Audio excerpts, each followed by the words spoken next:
When you look at me, you know what hate is. 'Cause I don't know what love is. Two words I don't like to use is love and sorry, because I'm about hate. Sells blames much of his murderous rage on sexual abuse he says he suffered as a child. You also killed children. Some get killed, yes. Now, why would that happen? I didn't want them to live through the pain I lived through.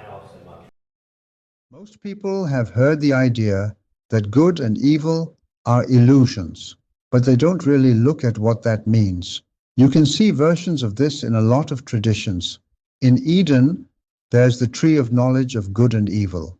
In Hinduism, Brahman is described as beyond duality. In other systems, the idea is that duality itself is something you eventually move past. The wording changes, but the pattern is there.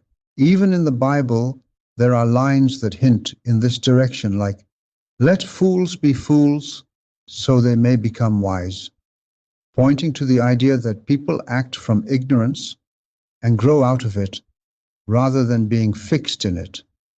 Most people reject it by pointing to things like murder or corruption. Others go the opposite way and act like nothing matters. Both miss the point.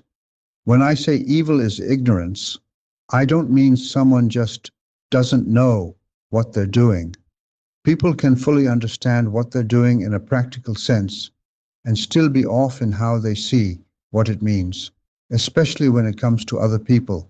For example, someone can know they're lying, stealing, or hurting someone, but in their mind the other person is less than, or deserves it, or not fully real in the same way they are, or they convince themselves it's justified. That shift is what I mean. It's not a lack of information. It's a distorted way of seeing what's in front of you. Even extreme cases still follow that.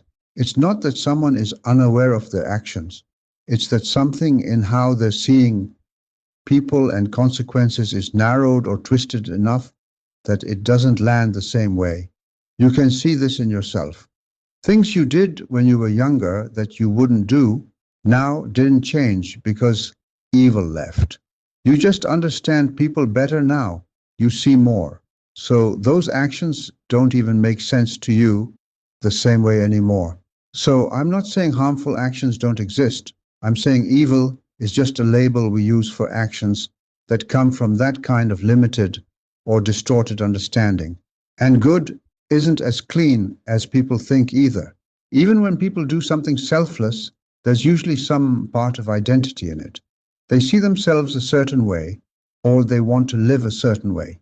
It's not pure separation between self and other like people assume. From that angle, good and evil stop being fixed forces. It's more about how clearly someone is seeing things. In that sense, light and darkness are just language for consciousness and ignorance.